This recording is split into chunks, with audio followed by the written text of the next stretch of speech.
ഇനി എന്തായാലും സന്തോഷകരമായ ഒരു കാര്യം പറയാം. ടാറിലകപ്പെട്ട നായ്ക്കുട്ടികൾക്ക് രക്ഷകരായി മാറിയിരിക്കുന്നു നമ്മുടെ അഗ്നിരക്ഷാസേന. മണിക്കൂറുകൾ നീണ്ട ശ്രമത്തിനൊടുവിൽ നായ്ക്കുട്ടികളെ പുറത്തെടുത്തു. അങ്ങനെ അവയ്ക്ക് നടക്കാനൊക്കെ പറ്റുമോ എന്നൊക്കെ ഉറപ്പാക്കിയ ശേഷമാണ് അവയെ വിട്ടത്. നെയ്യാറ്റിൻകര പൊതുമരാമത്ത് ഓഫീസിലെ വളപ്പിൽ ഒരു തെരുവുനായ പ്രസവിച്ചു. നായക്കുട്ടികൾ പ്രദേശത്ത് ഓടി നടക്കുന്നത് ആളുകൾ കണ്ടതാണ്. എന്നാൽ ഇക്കൂട്ടത്തിൽപ്പെട്ട 2 നായ്ക്കുട്ടികൾ വല്ലാതെ കരയുന്നത് കണ്ടാണ് നാട്ടുകാർ അവിടെ എത്തിയത്.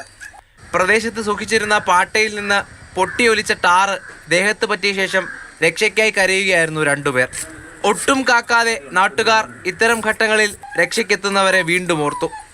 നിമിഷ നേരം കൊണ്ട് നെയ്യാറ്റിൻകര അഗ്നിരക്ഷാസേന യൂണിറ്റ് സ്ഥലത്തെത്തി.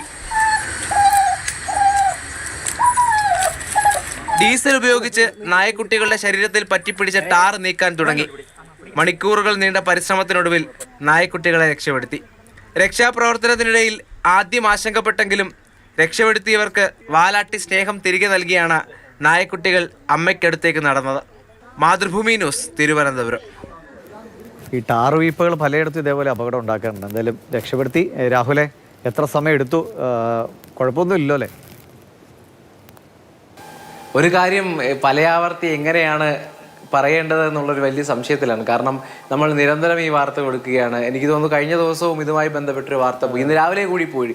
അതായത് അഗ്നിരക്ഷാസേന ചെയ്യുന്ന പ്രവർത്തനങ്ങൾ, ആ പ്രവർത്തനങ്ങളുടെ മഹത്വമൊക്കെ തന്നെയാണ് പല തവണ വാർത്തകളായി കൊടുക്കുന്നത്.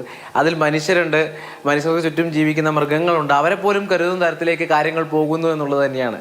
തിരിച്ച് എന്ത് കിട്ടുന്നു വെച്ചാൽ, ഒരു മനുഷ്യരെ രക്ഷിച്ചാൽ ആ മനുഷ്യന് ജീവിതകാലത്തോളം നന്ദി ഉണ്ടാകും, ഒരു പുഞ്ചിരി സമ്മാനിക്കും, പലപ്പോഴും ഇടയ്ക്ക് വിളിക്കും. ഇവിടെ ഈ നായക്കുട്ടികൾ ഞാൻ സ്റ്റോറിയിൽ സൂചിപ്പിച്ചതുപോലെ ആദ്യമൊക്കെ ആശങ്കപ്പെട്ടു, എന്താ സംഭവിക്കുന്നതെന്ന് അറിയുന്നില്ല. അതിനുശേഷം വാലാട്ടിക്കൊണ്ടാണ് അവർക്ക് നന്ദി പ്രകടിപ്പിക്കുന്നത്. അപ്പോൾ അതുപോലും അങ്ങനെ ഈ പറയുന്ന ചെറിയ സന്തോഷം പോലും അവരുടെ ജോലിയിലൂടെ ലഭിക്കുന്നു എന്നുള്ളതാണ് ഏറ്റവും പ്രധാനപ്പെട്ട കാര്യം. എന്തായാലും അഗ്നിരക്ഷാ സേനാംഗങ്ങളെ പറ്റി നമ്മൾ നിരന്തരം വാർത്ത കൊടുക്കുമ്പോൾ വലിയ അഭിമാനവുമുണ്ട്. കാരണം അഭിമാനവും ഒപ്പം ഒരു വിശ്വാസ്യത കൂടുകയാണ് ചെയ്യുന്നത്. കാരണം നമുക്കും ഇതിൽ പ്രതിസന്ധി വന്നാൽ ഇവരുണ്ടാകും.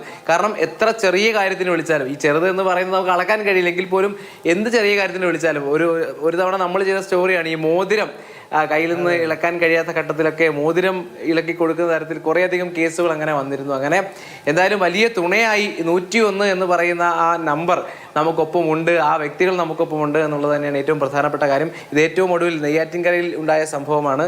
അവിടെ ഈ പറയുന്നത് പോലെ 2 നായക്കുട്ടികൾ ഓടി നടക്കുന്നതിനിടെ ടാറ് പറ്റിയ ശേഷം മണിക്കൂറുകളെടുത്താണ് ഇത് ചെയ്യുന്നത്. മണിക്കൂറുകളെടുത്ത് ഡീസൽ ഒഴിച്ചാണ് ഇത് തേച്ചു മായ്ച്ച് കളഞ്ഞ് നായക്കുട്ടികളെ സുരക്ഷിതമാക്കുന്നത്. അത് കണ്ടു നിൽക്കുന്ന ജനങ്ങൾക്ക് വലിയ സന്തോഷം തോന്നുന്നു. അത് ചെയ്ത ഇവർക്കും അതിയായ സന്തോഷമായിരിക്കും. എന്തായാലും അങ്ങനെ ഏത് സ്റ്റോറി നമ്മൾ റിപ്പോർട്ട് ചെയ്യാനും അതുപോലെ അഗ്നിരക്ഷാസേന ഏത് സാഹചര്യത്തിലും നമ്മുടെ രക്ഷയ്ക്കുണ്ട് എന്നൊരു ബോധ്യപ്പെടുത്തുക. അത് മനുഷ്യൻ മാത്രമല്ല, ഏതൊരു ജീവിയുടേതിനും.